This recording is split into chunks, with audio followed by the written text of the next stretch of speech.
هو انت كل شويه يتنسب عليك؟ هو مفيش غيرك في مصر اللي بيتنسب عليه؟ هو انت بيتنسب عليك على طول؟ انت لو جمعت الفلوس اللي اتنسب عليك فيها هتشتري شركه ابل كلها. هو حضرتك كل تعاملك مع محلات مشبوهه ليه؟ مش ملاحظ انه بيتنسب عليك كتير؟ هل انا بعمل ترند النصب عشان اجيب مشاهدات؟ اكيد في حاجه غلط. فالنهارده جاي اتكلم على موضوع مهم جدا وهو النصب. معاكم احمد رجب واهلا بيكم في زوبعتي.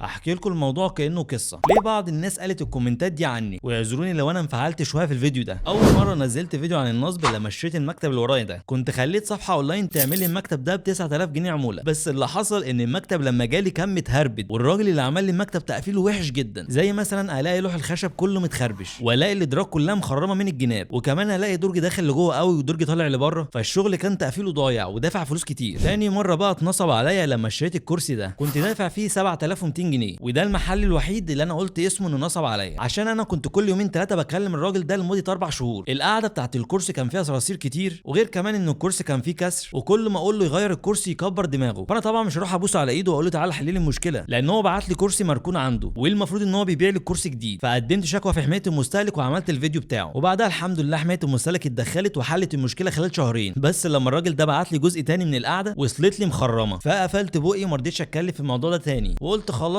ده نصيبي. التاجر ده كان بيبيع الحاجه باسم الدين، يعني مثلا تلاقيه حاطط صوره الصفحه قران، وللاسف معظم الناس اللي بتبيع حاجه باسم الدين ما عندهمش ضمير، والدين بريء من افعاله. المهم تالت نصبايه دي بقى فيها موضوع كبير. بكل بساطه انا نزلت بوست من اسبوعين ان انا عايز اشتري ماك بوك، فضلت ادور اسبوعين في المحلات لحد ما خلاص قررت ان انا اشتري موديل معين، واللي هو ماك بوك ام 1 ماكس. المهم ان المحل اللي اشتريت منه قلب لي البحر طحينه. اقول له الماك اللي عندك ده فيه خرابيش كتير. يقول لي يا عم ما هو طبيعي عشان مستعمل. اقول له لا، كل خربوش بيفرق في السعر. يرد يقول لي يا عم وقت ما تحب تبيعه هاتهولي وانا اشتريه منك، وبعدين يقول لي الماك ده لو فيه اي عيب رجعهولي. وده كله طبعا كلام بياعين، يعني هو عايز يبيع لك بس مش اكتر. فالمهم اللي حصل بعد ما روحت البيت بعدها بساعه ونص من المحل بطلع الماك من الشنطه، اكتشفت ان هو فيه خبطه. بعت للراجل الصوره على طول على الواتس، لقيته ما ردش عليا، مع ان الراجل ده بيرد عليا على طول قبل الشراء. فانا قلت بس انا كده هخش في حوار تاني، وفعلا ده اللي حصل. اتصلت بالراجل تاني يوم الصبح مكالمه على طول، قال لي لا انا مش هينفع ارجع لك الماك، الخبطه دي منك انت. بيقول لي كده رغم ان هو ما شافش رساله الخبطه اللي انا بعتها له اصلا على الواتساب. فانت عرفت منين الخبطه فين اصلا؟ فالمهم بعد جدال في المكالمه قال لي خلاص انا هشتري منك على عيبه، يعني عايز يخصم مني فلوس. انا طبعا رفضت الموضوع ده. فالراجل ده المهم ان هو لعب على حاجه، ان هو كاتب في الفاتوره الضمان لا يشمل سوء الاستخدام، بمعنى لو انا حبيت اعمل شكوى في حمايه المستهلك هيقول لهم انا كنت مديله اللاب سليم، فعشان كده مش هاخد ولا حق ولا باطل. فقال لي لو عايز ترجع الماك هخصم منك 2000 جنيه، وده طبعا خصم بدون وجه حق، وكنت دافع له 72000 جنيه فخدت منه 70000 بس. والراجل ده برده كان مديني شاحن قبل الكوبي، مع ان هو قايل لي ان الشواحن اللي عنده اصلي، وغير كمان ان بطاريه الماك كانت بتسرب شحن، وقطع الغيار في الماك غاليه جدا. فالمهم حصل مشاكل بعد كده، وقلت للراجل انا مش مسامحك في ال 2000 جنيه بتوعي، لان انا بالنسبه لي خدهم بلوي الدراع. حد هيسالني انت ليه ما قلتش اسم المحل ده، هو انت بتدافع عنه؟ فانا جالي كومنتات كتير على الفيديو الاخير اللي انا نزلته عنه. بصراحه لا، مين اللي هيخاف على شخص بينصب عليه؟ الموضوع كله ان انا كنت بديله فرصه ان هو يصلح من نفسه، لان طبيعي اننا بشر وكلنا بنغلط، واكيد الراجل ده عنده عيال وعنده مسؤوليه. لكن اللي ياكل حقي مش حقه يستاهل اللي يتعمل فيه. ولولا ان في راجل اتدخل ما بيننا عشان يرجع لي الماك، انا كنت قلت في الفيديو اسم المحل ده، وكل محل اطلع اقول عنه ان هو بينصب على الناس يقول لي انت بتشهر بينا وهرفع عليك قضيه. يعني انتوا اللي ناصبين عليا وجاي تقول لي ان انا بشهر بيكم؟ وهم فاهمين التشهير غلط. التشهير ده لما اكون بتكلم عن حد ومعيش ادله. لو المحل عنده دليل واحد ضدي، انا عندي 100 دليل ضده ان هو شخص غير امين. حد هيجي يقول لي طب ما انت يا عم اللي مغفل ازاي ما تشوفش الخبطه دي، او انت يا عم اللعمه ازاي ما تشوفهاش؟ بصوا يا شباب، انا اصلا المفروض ما اشوفش ولا خبطات ولا الخرابيش، المفروض هو التاجر اللي يقول لي. لما اي تاجر يجي يبيع لك منتج مستعمل لازم يقول لك العيوب اللي فيه الاول، لان الدين الاسلامي قال لك كده، قال لك تكون امين في البيع. تقول لي ان اللاب ده بطاريته ضعيفه، تقول لي ان اللاب ده فيه خرابيش، تقول لي ان اللاب ده فيه خبطه. التجار المحترمين هم اللي بيقسموا الماك بوك فئات، يقول لك انا عندي جريد ايه، يعني الماك ما فيهوش اي خرابيش ولا خبطات، ويقول لك انا عندي جريد بي، يقول لك الجهاز ده فيه خرابيش بس، وجريد سي يعني فيه خرابيش وخبطات، وكل حاجه ليها سعرها. مش تبيع الجهاز طلعان عينه بنفس سعر الجهاز الجديد. طب بالنسبه لموضوع الفيديو المهم، هل انا بس اللي بتنصب عليا في مصر؟ للاسف انا كان نفسي اقول لكم لكن النصب والسرقه منتشرين في المجتمع كله. مثلا شخص شغال على تطبيق طلبات، مجرد ما ساب العجله بتاعته كام ثانيه اتسرقت.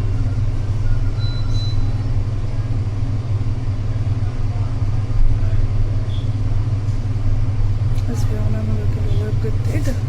حد هيجي يقول لي ما الراجل بتاع طلبات هو اللي غلطان، هو اللي ما ربطش العجله. الراجل ده حتى لو كان هو ربط العجله كانت هتتسرق برضه، فالذنب مش ذنبه الوحيد ان هو عايش في مجتمع انتشرت فيه السرقه، وعلى السوشيال ميديا كل شويه نسمع مواضيع نصب. ده كمان في جروب اسمه باور اوف ذا سوشيال ميديا كل شويه حد ينزل فيه انه اتنصب عليه في كذا، وجروب تاني اسمه امسك حرامي كل شويه ينزلوا صوره حد بيسرقهم. طبعا انا بقى لو عايز دلوقتي اروح اشتري عربيه لازم اعمل دكتوراه في الميكانيكا عشان لما اروح اشتري ما يتنسبش عليا؟ مش منطقي اروح اعمل دكتوراه في كل حاجه عشان ما يتنسبش عليا.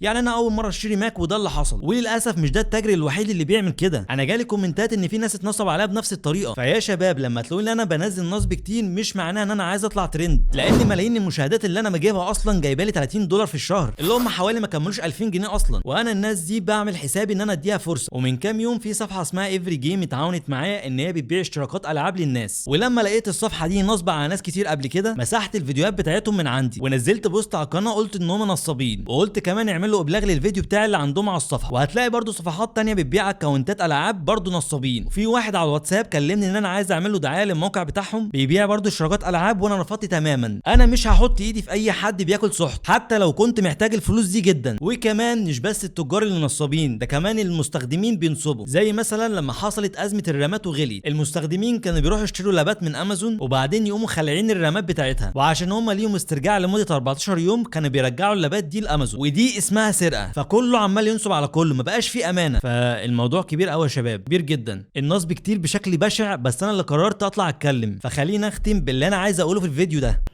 بسم الله الرحمن الرحيم. ويل للمطففين الذين إذا اكتالوا على الناس يستوفون وإذا كالوهم أو وزنوهم يخسرون. بمعنى اللي بيغش في البيع والشراء ربنا بيتوعدهم بعذاب شديد. وفي آية تانية مرعبة أكتر. بسم الله الرحمن الرحيم. يوم نقول لجهنم هل امتلأت وتقول هل من مزيد.